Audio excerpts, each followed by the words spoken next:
ఇప్పటికే మొత్తం ప్రపంచవ్యాప్తంగా దాదాపు 2 కోట్ల మందికి అఫీషియల్ ఫిగర్స్ కరోనా వచ్చింది అని, 2 కోట్ల మందికి పైగా. ఇంకా అది ఆ నెంబర్ ఎక్కువ కూడా ఉండే అవకాశం ఉంటుంది. ఇండియా లాంటి కంట్రీస్లో ఇంకా పెరగొచ్చు అంటూ చాలా సర్వేస్ వస్తున్నాయి. ఇప్పుడు ఆల్రెడీ కరోనా వచ్చిన వాళ్ళని మనం ప్రొటెక్ట్ చేసుకోవడం కోసం, కరోనా తగ్గడం కోసం మెడికల్కి సంబంధించిన రీసెర్చ్లు ఏమైనా ఉన్నాయా? దానికి సంబంధించి దృష్టి పెట్టాల్సిన అవసరం ఏం కనిపించట్లేదా? వ్యాక్సిన్ ఓకే, రాని వాళ్ళకి వ్యాక్సిన్ వేస్తాం, వచ్చిన వాళ్ళని ప్రొటెక్ట్ చేసుకోవడం ఎలా? దానికి సంబంధించిన రీసెర్చ్ల పరిస్థితి ఏంటి? కరోనా వచ్చిన వాళ్ళకి కొంత ఇమ్యూనిటీ ఉంటుందండి. ఆల్రెడీ వాళ్ళకి ఒక మంచి యాంటీబాడీ రెస్పాన్స్ వస్తుంది. సో అది both T cell and B cell humoral immunity కూడా ఉంటుంది. అంటే వాళ్ళకి ఒక ప్లాస్మాలో ఒక రకమైన మెమరీ సెల్స్ డెవలప్ అవుతాయి. B cell humoral immunity is based on memory based. So they have a protection. మళ్ళీ ఫ్యూచర్ లో కూడా మళ్ళీ ఇట్లాంటి ఇన్ఫెక్షన్ రాకుండా, ఎస్పెషల్లీ ఇట్లాంటి కరోనా SARS-CoV-2 ఫ్యామిలీకి చెందిన కరోనా టైప్ ఆఫ్ ఇన్ఫెక్షన్ కి ఒక స్పెసిఫిక్ ఇమ్యూనిటీ విత్ మెమరీ ఉంటుంది. సో అలా ఉన్నందుకు ఏమవుతుందంటే వాళ్ళకి మళ్ళీ ఫ్యూచర్ లో అతి త్వరలో కనీసం ఒక 4 to 6 months వరకు మళ్ళీ కరోనా వ్యాపించదు. అంటే మళ్ళీ ఇన్ఫెక్ట్ అవ్వలేరు వాళ్ళు. సామాన్యంగా అయితే ఒక 1 to 10% ఛాన్సెస్ ఉన్నాయి, బట్ లో ఛాన్సెస్ ఉంటాయి. వాళ్ళకి మంచి ఇమ్యూనిటీ ఉంటుంది. ఇది మనం ఎలా టెస్ట్ చేయొచ్చు అంటే యాంటీబాడీ టెస్ట్ చేయొచ్చు. కమ్యూనిటీ పరంగా మనం యాంటీబాడీ టెస్ట్ చేసుకుంటా పోతుంటే, ఎందుకంటే యాంటీబాడీ టెస్ట్ అనేది ఒక Elijah technique and flyer technique తో చేస్తారు. సో ఇది కొంచెం చీప్ గా ఉంటుంది, అవైలబుల్ గా ఉంటుంది, బ్లడ్ శాంపుల్ తో చేయొచ్చు. అక్కడికక్కడే మనం టెస్ట్ మెషిన్స్ పెట్టి ఒక 1 hour లోనే రిపోర్టింగ్ తెచ్చుకోవచ్చు.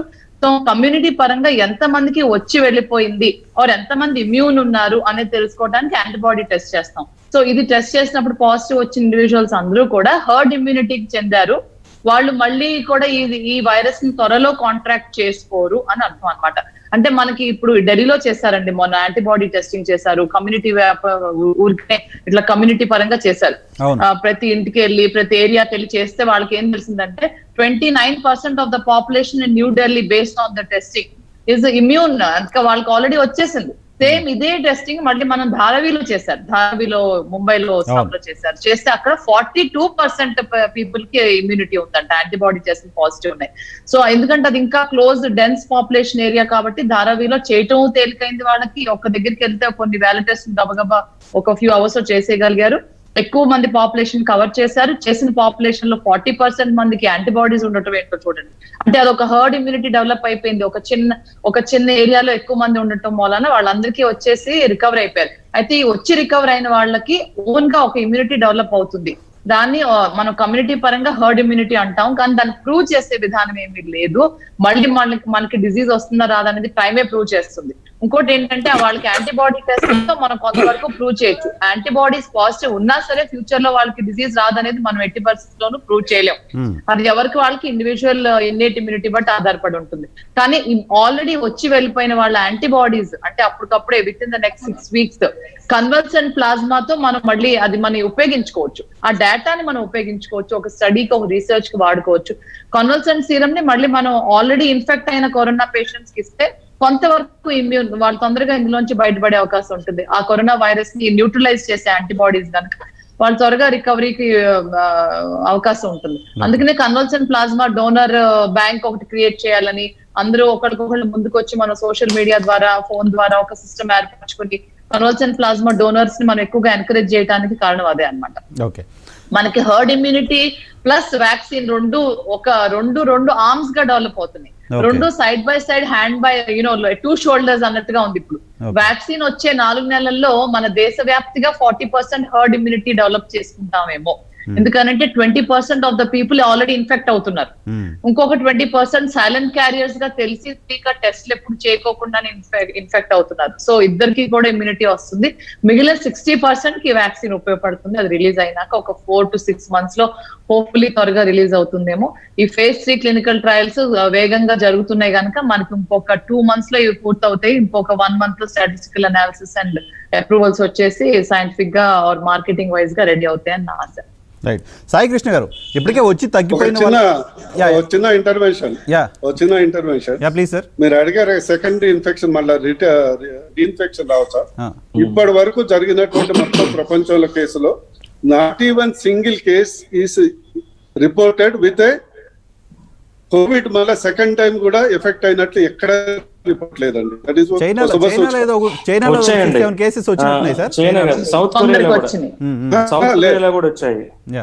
నేను అనేది సేమ్ పేషెంట్ కి వచ్చిన దాఖలాలు రిపోర్టెడ్ ఇప్పుడు చైనాది ఎట్లా ఉంటది అంటే వి కెనాట్. ఇప్పుడు అమెరికాలో మన కోట్ల కేసులు ఉన్నాయి, యూరోపియన్ కంట్రీస్ ఉన్నాయి, మన దేశంలో ఉన్నాయి. Already documented corona patient, Covid patient కు మళ్ళీ సేమ్ సివియారిటీ తోని రీఇన్ఫెక్ట్ అయినాయి. ఎందుకంటే అదే సిమ్టమ్స్ మామూలుగా ఫ్లూ కూడా రావచ్చు. That's not a different thing. ఇప్పుడు మామూలుగా అదే పేషెంట్ కు మామూలుగా జలుబు వచ్చినా కూడా దట్స్ కన్ఫ్యూజన్ ఉంటుంది, జ్వరం వస్తుంది. బట్ ఇంతవరకు డాక్యుమెంటెడ్ కేసు, ఈవెన్ బికాస్ నిన్ననే నేను మొత్తం అది వెదర్ సెకండరీ ఇన్ఫెక్షన్ వల్ల ఎఫెక్టెడ్ కానీ చదివినాను. చదివితే ఏంటంటే ఇంతవరకు WHO కానీ ఇతరత్ర ఇన్స్టిట్యూట్ కానీ డాక్యుమెంటెడ్ కేసు రిపోర్ట్ చేసినట్టు మాకు లేదు. ఇందాక డాక్టర్ లక్ష్మి గారు చెప్పినట్లు ఈ రోజు ఢిల్లీలో కేసు తగ్గుతున్నాయి, ధారావిలో కేసు తగ్గుతుంది. అంటే హార్డ్ ఇమ్యూనిటీ ఒక 20 to 30% డెవలప్ అయింది. ఈవెన్ మన ఏపీలో కూడా ఎక్కువ కేసు చేసిన, మన దగ్గర కూడా చాలా వరకు హార్డ్ ఇమ్యూనిటీ వచ్చింది. ఒక ఉద్దేశం ఏంటంటే మనకు ఆల్రెడీ ఒక 30% ఇమ్యూనిటీ వచ్చింది అనుకోండి. Even if the vaccine contributes అందరూ 20 to 30%, 60% వస్తే we're out of the pandemic. అదొక మనకు భరోసా వస్తుంది. I think letters in that sense మనం రష్యాని ఎక్కువ క్రిటిసైజ్ చేయకుండా వెయిట్ అండ్ వాచ్. వ్యాక్సిన్ వస్తే క్రిటిసైజ్ చేసే పరిస్థితి లేదు, క్రిటిసైజ్ చేయదు కూడా. సాయి కృష్ణ గారు, ఒకసారి కరోనా వచ్చిపోయిన వాళ్ళకు కరోనా తగ్గిపోయినప్పటికీ ఆ వైరస్ ఏదో ఒక ఆర్గాన్ పైన ఎఫెక్ట్ అయి ఉంటుంది, ఏదో ఒక ఆర్గాన్ డ్యామేజ్ చేస్తుంది, సెల్స్ క్లాట్ అయిపోతాయి, ఇలాంటి ఒక అపోహలు, ఇటువంటి ఒక ప్రచారం కూడా ఉంది. పల్మనాలజిస్ట్ కదా మీరు ఏమైనా చెప్పగలరా? అటువంటి స్టడీస్ ఏమైనా ఉన్నాయా? అంటే యాక్చువల్ గా ఏంటంటే అండి, ఇది కరోనా వైరస్ అనేది ఇనిషియల్ గా ఓన్లీ లంగ్స్ మీద ఎఫెక్ట్ చేస్తుందని అనుకున్నాము. తర్వాత ఏంటంటే స్లోగా ఏంటంటే ఇది మల్టీ ఆర్గాన్, అన్ని ఆర్గాన్స్ ని, బాడీలో ఏ ఆర్గాన్ కూడా, లైక్ ట్యూబర్క్లోసిస్ కూడా ఏంటంటే ఎక్సెప్ట్ హెయిర్ అండ్ నెయిల్స్ తప్పితే బాడీలో అన్ని ఆర్గాన్స్ ని ఎఫెక్ట్ చేస్తుంది టీబీ బ్యాసిల్ అనేది. సో అలానే కరోనా వైరస్ కూడా ఏంటంటే అన్ని ఆర్గాన్స్ మీద కూడా దీని ఎఫెక్ట్, సెంట్రల్ నర్వస్ సిస్టమ్, కొంతమంది సడన్ గా బ్లడ్ క్లాట్స్ అయ్యి స్ట్రోక్ అంటే పెరాలసిస్ రావటం, బ్రెయిన్ హెమరేజ్ రావటం, ఇవన్నీ కూడా జరుగుతూ ఉన్నాయి వాళ్ళకి. అలానే కొంతమందికి హార్ట్ అటాక్ లాగా సివియర్ మయోకార్డియల్ ఇన్ఫెక్షన్ వచ్చిన వాళ్ళకి ఎలా అయితే ఉంటుందో ఆ ఈసీజీలో ఫైండింగ్స్ రావటం, ట్రోపోనిన్ అంటారు, ట్రోపోనిన్ లెవెల్స్ ఎలివేట్ అవటం. సో ఇదేంటంటే అన్ని ఆర్గన్స్ మీద, కొంతమంది కిడ్నీ మీద ఎఫెక్ట్ అవ్వటం, కొంతమంది లివర్ మీద. సో ఇదేంటంటే ఒక ఓన్లీ ఊపిరితిత్తులే కాకుండా మిగతా అన్ని అవయవాల మీద కూడా ఇది ఎఫెక్ట్ పడుతుంది. అలా అని ఇది వన్స్ ఇన్ఫెక్షన్ వచ్చిన తర్వాత మళ్ళీ వేరే ఆర్గాన్స్ మీద ఎంతకాలం ఉంటుంది అనే దానికైతే ఎవిడెన్స్ అయితే లేదు. ఇంకొకటి ఏంటంటే చాలా మంది డీనోవో డయాబెటీస్, కొత్తగా కూడా చాలా మంది హై లెవెల్ షుగర్స్ తో కూడా ఇదేంటంటే సో ప్యాంక్రియాస్ లో ఈ ఇన్సులిన్ అదే గ్లూకాగాన్ ప్రొడ్యూస్ చేసే కొన్ని సెల్స్ మీద కూడా ఇది ఎఫెక్ట్ చేసి వాళ్ళకి ఏంటంటే హై లెవెల్ షుగర్స్, నేనే చాలా కేసెస్ చూశాను నా క్లినిక్ లో కూడా.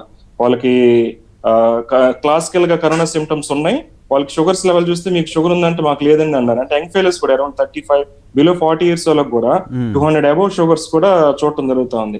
జనరల్ గా ఏంటంటే any infection, any stress conditions లో షుగర్ లెవెల్స్ పెరుగుతాయి. కాకపోతే ఇందులో కొంచెం చాలా హై లెవెల్స్ ఉంటాయి అనేది కూడా డాక్యుమెంట్ అవ్వడం జరిగింది. సో అందుకని ఏంటంటే ఇది అన్ని ఆర్గాన్స్ అయితే ఎఫెక్ట్ చేస్తా ఉంది. మేజర్ గా ఎందుకు లంగ్స్ కి ప్రాబ్లం వచ్చి వాళ్ళకి ఆక్సిజన్ లెవెల్స్ పడిపోయి దానివల్ల ఎక్కువగా మోర్టాలిటీ జరుగుతూ ఉంది. అలానే ఇప్పుడు మనం ఇప్పటివరకు డిస్కస్ చేస్తా ఉంది రీఇన్ఫెక్షన్ అనేది. సౌత్ కొరియాలో కూడా నేను విన్నాను ఒక 2-3 months బ్యాక్, సౌత్ కొరియాలో కొంతమందికి మళ్ళీ ఇది రీఇన్ఫెక్షన్ అయ్యి రావడం జరిగింది అన్నారు. కానీ ఎక్కడ కూడా దాని మీద నర్సయ్య గౌడ్ సార్ చెప్పినట్టు ఎక్కడ ఎవిడెన్స్ అనేది కానీ ఎక్కడ డాక్యుమెంటెడ్ అయితే లేదు. మామూలుగా మనం వినటం జరిగింది. అలానే రీసెంట్ గా లండన్ సైంటిస్టులు కూడా వాళ్ళు చెప్పడం ఏంటంటే, ఇనిషియల్ గా వాళ్ళు ఏం చెప్పారంటే దీని యాంటీబాడీస్ అనేది ఒకసారి కరోనా వచ్చిన పేషెంట్ కి అప్ టు 6 months వరకు ఉంటాయి అన్నారు ఫస్ట్ లో. లాస్ట్ మంత్ వాళ్ళు చేసిన రీసెర్చ్ లో ఒక అరౌండ్ 2,500 మెంబర్స్ మీద చేస్తే విత్ ఇన్ 3 months లోనే యాంటీబాడీస్ అనేది మళ్ళీ బాడీ నుంచి డిసపియర్ అవడం జరుగుతూ ఉంది. అది కొంచెం నిజంగా చాలా డేంజరింగ్, ఆందోళన కలిగించే విషయం. ఎందుకంటే విత్ ఇన్ 3 months లో ఆ యాంటీబాడీస్ అనేది వెళ్తున్నాయి అంటే ఏంటంటే ఇట్స్ లైక్ కామన్ ఫ్లూ లాగా, కామన్ కోల్డ్ లాగా తయారయ్యి, అంటే రిపీటెడ్ గా ఇది కరోనా అనేది వస్తుందా అనేది కూడా ఒక రీసెర్చ్ అనేది జరుగుతూ ఉంది యాక్చువల్ గా. అలానే ఇప్పుడు మనం న్యాచురల్ గా మనకి ఎక్వైర్ అయిన యాంటీబాడీస్ విత్ ఇన్ 3 months లోనే లేకపోతే విత్ ఇన్ 6 months లో డిసపేర్ అయిపోతుంది. అంటే మనం వ్యాక్సిన్ అనేది ఎక్వైర్డ్ ఇమ్యూనిటీ, అది బయట నుంచి ఇచ్చేది. మనం వీళ్ళు రష్యా వాళ్ళు చెప్పడం కూడా ఏంటంటే దీని యొక్క protection antibodies up to 2 years వరకే ఉంటాయని చెప్పేసి వాళ్ళు ఆల్రెడీ చెప్పారు. అవును. సో న్యాచురల్ గా మనం వచ్చినాయి 6 months లో పోతున్నాయి, మరి ఎక్వైర్డ్ ఇమ్యూనిటీ ద్వారా వచ్చినాయి అంటే మరి అప్ టు 2 years ఉన్నాయంటే మరి అది చూడాలి అసలు ఎంతవరకు అది దాని యొక్క ఎఫికసీ ఉంటది అనేది మనకి ఫ్యూచర్ లో గానీ తెలియదు. ఇంకా కంక్లూజన్ అయితే రావట్లేదు, క్వశ్చన్స్ అవుతూ ఉంటే. నేను ఒకసారి మసూద్ గారి దగ్గరికి వెళ్తాను. మసూద్ గారు, మసూద్ గారు రెండు క్వశ్చన్స్కి ఆన్సర్స్ కావాలి నా దగ్గర, నాకు మీ దగ్గర నుంచి.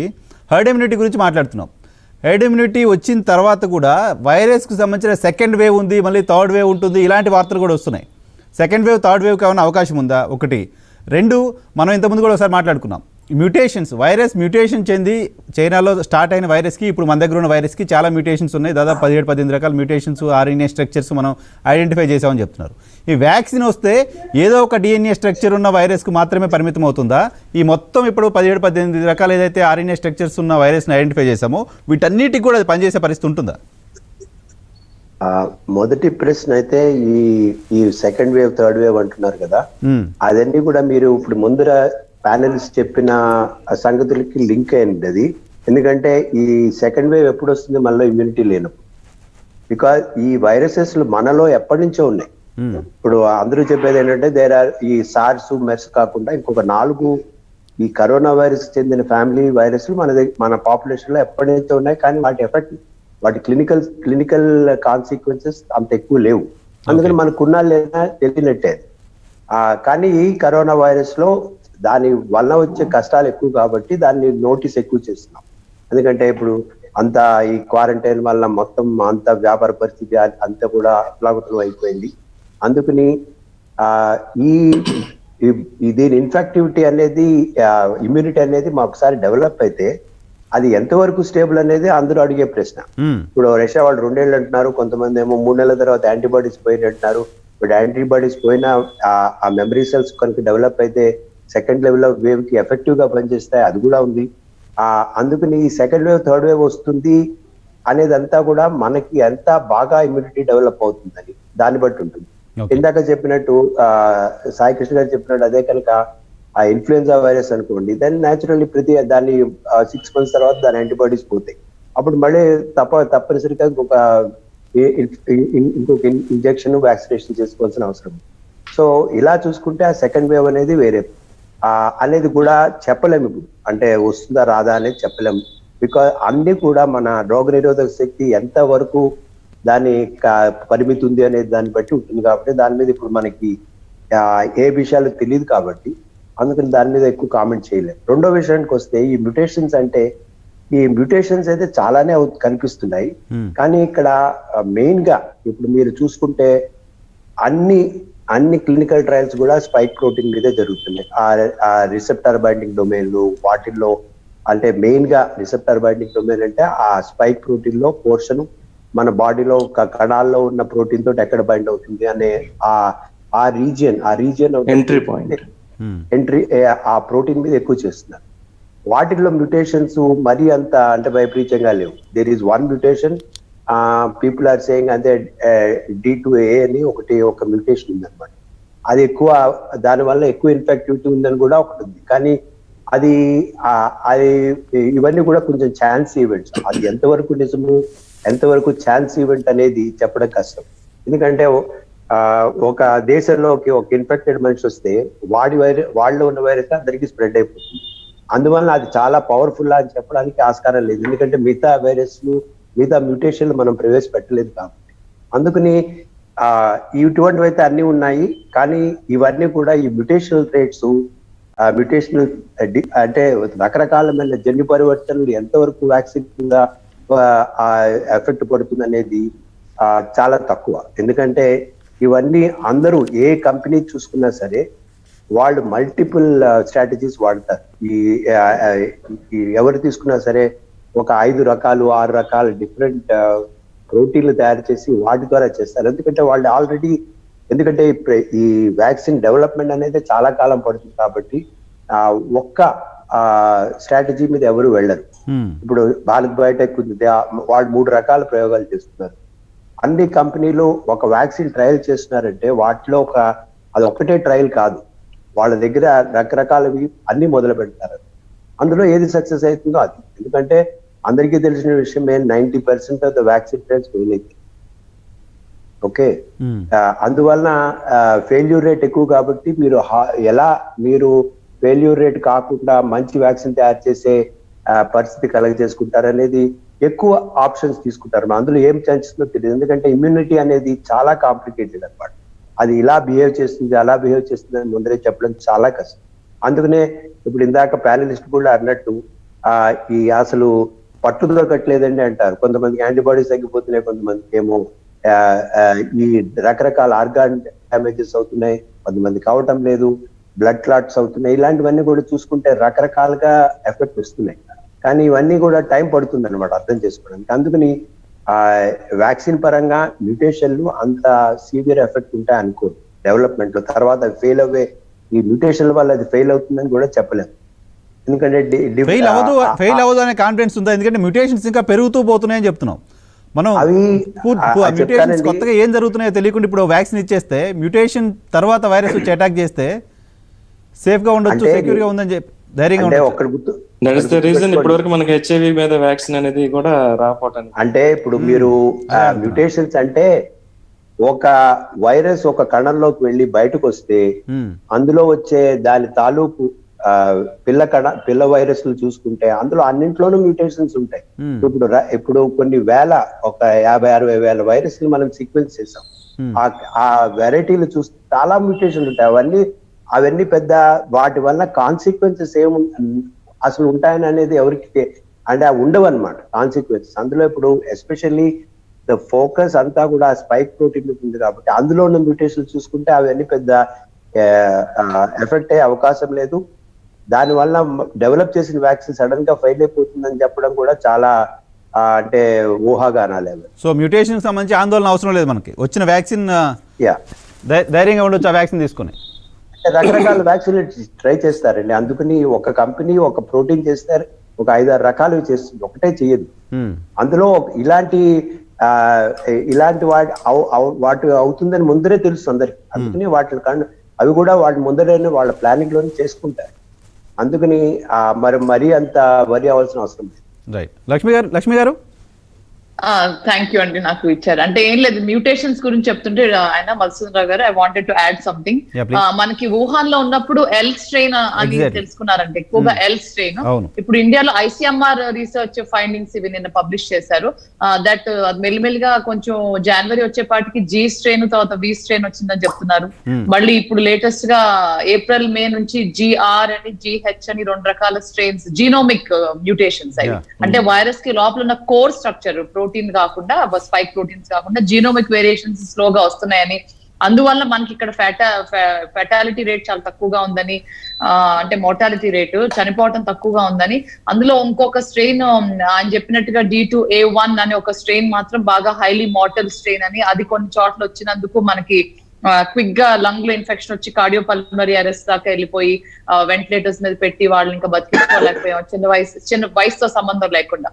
ఈ స్ట్రెయిన్స్ అంటున్నారు కానీ ఎంతవరకు ప్రూవ్ చేయొచ్చు?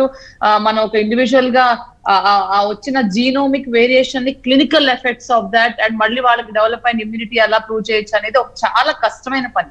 ఇమ్యూనిటీ టెస్ట్ అనేది మనకి బుల్లెట్ షాట్ తగిలినాక బతికారా చచ్చిపోయారా అనేది అన్నంత అలా ఉంటుంది అనమాట. మన ఇమ్యూనిటీ మనకే తెలియదు. మన ఇమ్యూనిటీ మనకు ఒక సర్ప్రైజ్ గా మనకు ఆ ఇన్ఫెక్షన్ వచ్చినాక అందులోంచి బయటపడే వరకు మన ఇమ్యూనిటీ మనకు తెలియదు. సో మనం ఇమ్యూనా కాదా, ఆ వైరస్ కి తయారు చేసిన వ్యాక్సిన్ తో మనం ఇమ్యూన్ అయ్యామా కాదా అనేది కూడా మనకు తెలియదు. ఆ వ్యాక్సిన్ అనేది ఒక లార్జ్ పాపులేషన్ మీద ఎందుకు చేస్తాము అంటే దాని సేఫ్టీ అండ్ క్లినికల్ ట్రయల్స్ మీద ఎన్నెన్నో రకాల populations, African Americans, Mexicans, obese, ladies, చిన్నవాళ్ళు, పెద్దవాళ్ళు, విత్ డయాబెటీస్, వితౌట్ డయాబెటీస్ అన్ని రకాలుగా మనం టెస్ట్ చేసేది ఎందుకు అంటే అదే. ఎందుకంటే మనం రకరకాల ఇమ్యూన్ బ్యాక్గ్రౌండ్స్ లో మనం టెస్ట్ చేస్తున్నాం. సో ఎప్పటికి ఏది కూడా మనకి 100% గ్యారంటీ ఇవ్వదు. ఎప్పుడు కూడా మన మనశ్శాంతిగా ఇది వచ్చేసింది ఇంకా మనం నిద్రపోవచ్చు అని అనుకోవడానికి లేదు. మన సోషల్ డిస్టెన్సింగ్ అన్నట్టుగా మన వ్యక్తిగతమైన రెస్పాన్సిబిలిటీ మనం ఎప్పుడు మర్చిపోకూడదు. హ్యాండ్ హైజీన్, సోషల్, ఇంకా అది ఎప్పటికీ ఉంటుంది. అది కాక మనకి ఇది మనకి టైమే చెప్తుందండి. ఇమ్యూనిటీ అనేది మనకి టైం చెప్తుంది, ఆ సందర్భం చెప్తుంది. ఎన్ని రకాల వ్యాక్సిన్స్ వచ్చినా, ఎంత హర్డ్ ఇమ్యూనిటీ ఉన్నా, ఎన్ని ఫుడ్ ఐటమ్స్ ఉన్నా. ఇంకో చిన్న కరెక్షన్, నన్ను ఇందాక గ్యాస్ట్రోఎంట్రాలజిస్ట్ అని ఇంట్రడ్యూస్ చేశాను. నేను ఒక ఎండోక్రినాలజిస్ట్ ని. ఎండోక్రినాలజీ అంటే స్పెషలిస్ట్ ఆఫ్ డయాబెటీస్. నాకు రోజుకి ఒక 20 to 50 కాల్స్ వస్తున్నాయండి. మా పేషెంట్స్, మా మిత్ర బంధువులకి COVID-19 పాజిటివ్ వచ్చిందని, వాళ్ళ షుగర్స్ చాలా ఎక్కువగా ఉంటున్నాయని, more than 400. In fact home isolation లో ఏసిమ్టమాటిక్ పీపుల్ ని హోమ్ ఐసోలేషన్ గా ఉండొచ్చు అనే వాళ్ళకి కూడా షుగర్లు ఎక్కువగా ఎందుకు ఉంటున్నాయంటే సైటోకైన్ రష్. చాలా ఎక్కువగా ఉంటుంది. COVID-19 లో సైటోకైన్ రష్ ఉంటుంది. ఇంకోటి మనకి COVID-19 ఇన్ఫెక్షన్ వచ్చిందనే స్ట్రెస్ కి గురవుతున్నారు. నేను చెప్పబోయేది మీ ఛానల్ ద్వారా ఏంటంటే ప్లీజ్ మీరు స్ట్రెస్ అవ్వద్దు. షుగర్స్ ఎక్కువ ఉన్నా మీరు మా అందరికి ఫోన్ చేయొచ్చు. మీ ఫ్యామిలీ డాక్టర్ కి, మీ స్పెషలిస్ట్ డాక్టర్ కి, డయాబెటాలజిస్ట్ కి, ఎండి కి, ఎండోక్రినాలజిస్ట్ కి మీకు ఎవరు పరిచయం ఉంటే వాళ్ళకి ఫ్రీగా మీరు ఫోన్ చేయండి. మీ షుగర్స్ కంట్రోల్ చేసుకోండి, మీరు మనశ్శాంతిగా ఉండండి, మీరు బయటకు వెళ్లకుండా ఐసోలేట్ అవ్వండి. మీరు చక్కగా ఇమ్యూన్ అయిపోతారు. ఇంకొక 2 weeks మీరు సర్వైవ్ అయిపోతే, మీరు రికవర్ అయిపోతే మీరు ఇమ్యూన్ అయిపోతారు. మీకు ఏ వ్యాక్సిన్ గురించి చీకు చింత లేకుండా ఉంటారు. So I think I want to make my conclusion remarks by that. అందరూ సేఫ్ గా ఉండండి అండ్ చాలా కూల్ గా ఉండండి, పానిక్ అవ్వాల్సిన అవసరం లేదు. Right madam. మసూదన్ గారు ఒక్క చిన్న ఇందాక వారు చెప్పిన దానికి ఇంకో మాట యాడ్ చేద్దామని. ఇప్పుడు మన ఇమ్యూనిటీ ఒక మంచి విషయంలాగా, అంటే ఇమ్యూనిటీ చాలా ముఖ్యమైన మాట్లాడుకుంటున్నాం, బట్ ఇమ్యూన్ రియాక్షన్స్ వల్లనే ప్రైమరీగా పేషెంట్ చనిపోతాడు. ఎందుకంటే సైటోకైన్ స్టామ్ అనేది కూడా is nothing but our immunity reaction, hyper reaction. So ఇది ఇమ్యూనిటీ ఎంత కాంప్లికేటెడ్ అంటే సగం ఇమ్యూనిటీలో సగం ప్రాసెసెస్ ఏమో మనకి ఇమ్యూనిటీ డెవలప్ చేస్తాయి, మిగతా సగం ఏమో దాన్ని మళ్ళీ తీసేస్తాయి. ఆ తీసేసేవి కొంచెం కనుక అవుట్ ఆఫ్ కంట్రోల్ వెళ్తే ఇట్లాగా సైటోకైన్ స్టామ్స్ వచ్చి పోవడం జరుగుతుంది. కానీ ఇవన్నీ కూడా immunity is good and immunity is also the reason why people are dying. Immunity ఎక్కువ అవడం కూడా ప్రమాదంగానే ఉంది.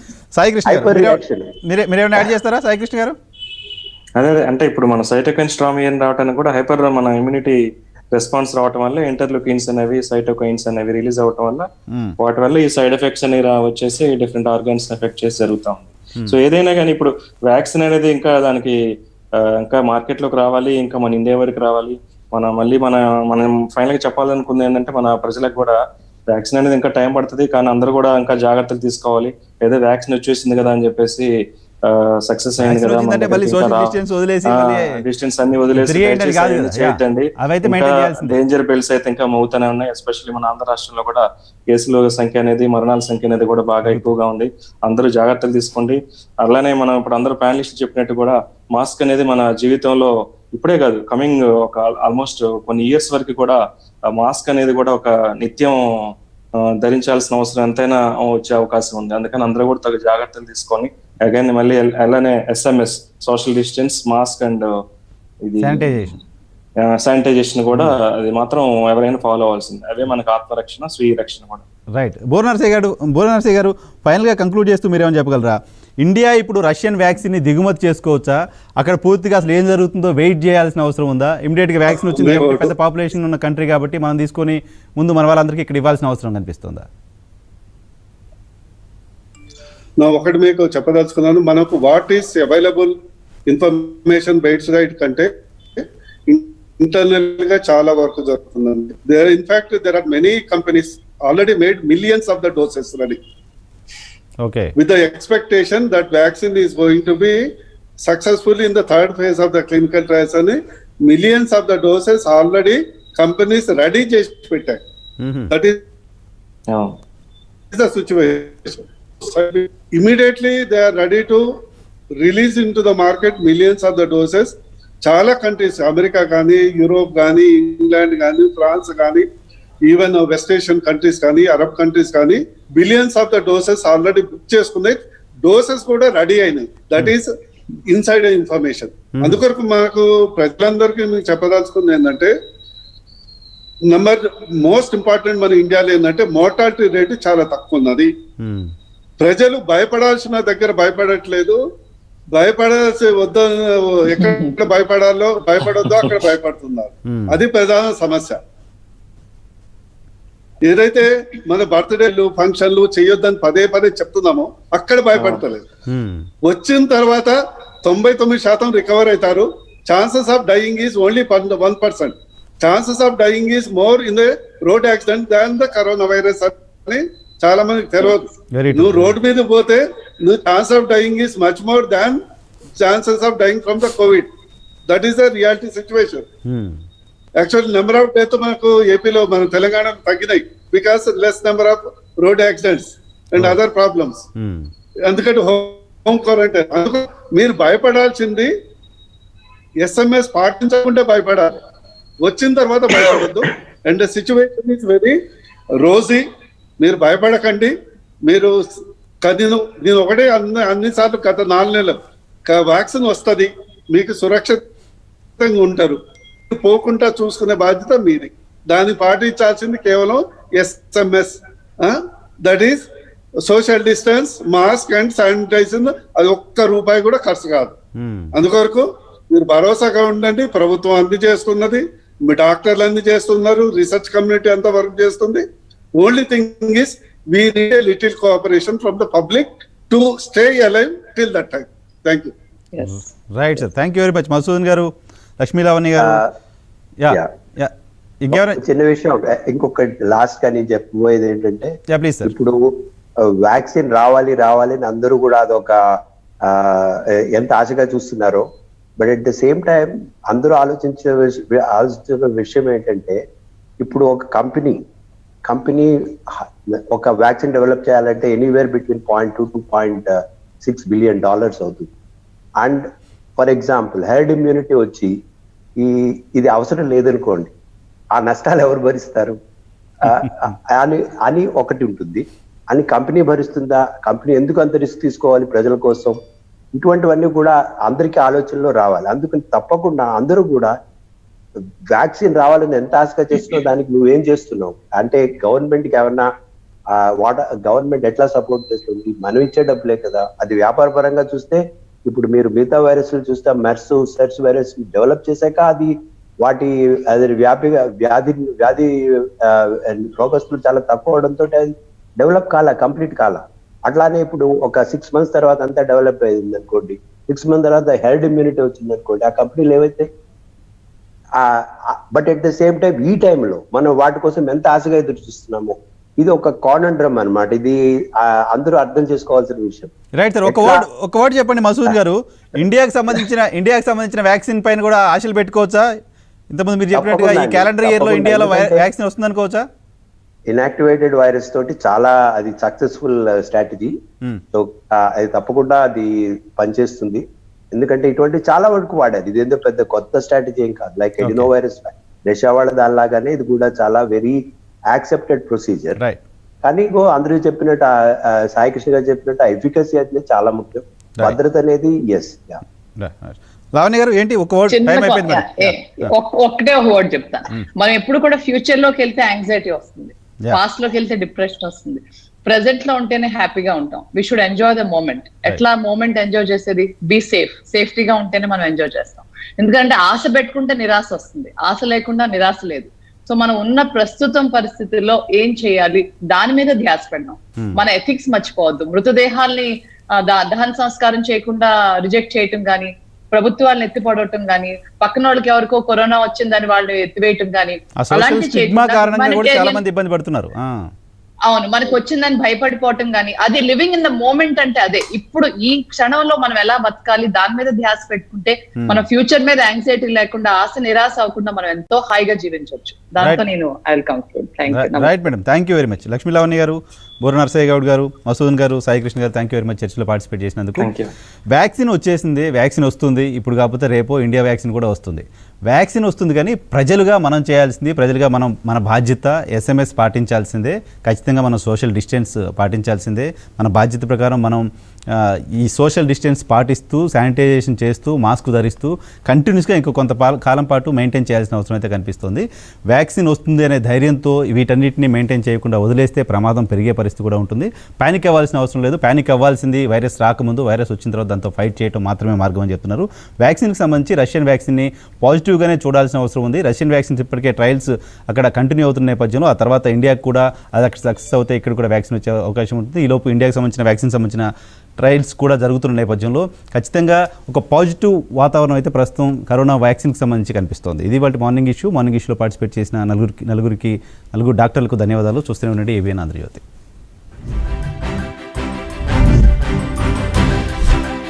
పరీక్షలు చేస్తున్నారు, పరిశోధనలు చేస్తున్నారు. ఇప్పటికే రష్యా వ్యాక్సిన్కి సంబంధించి దాదాపు క్లారిటీ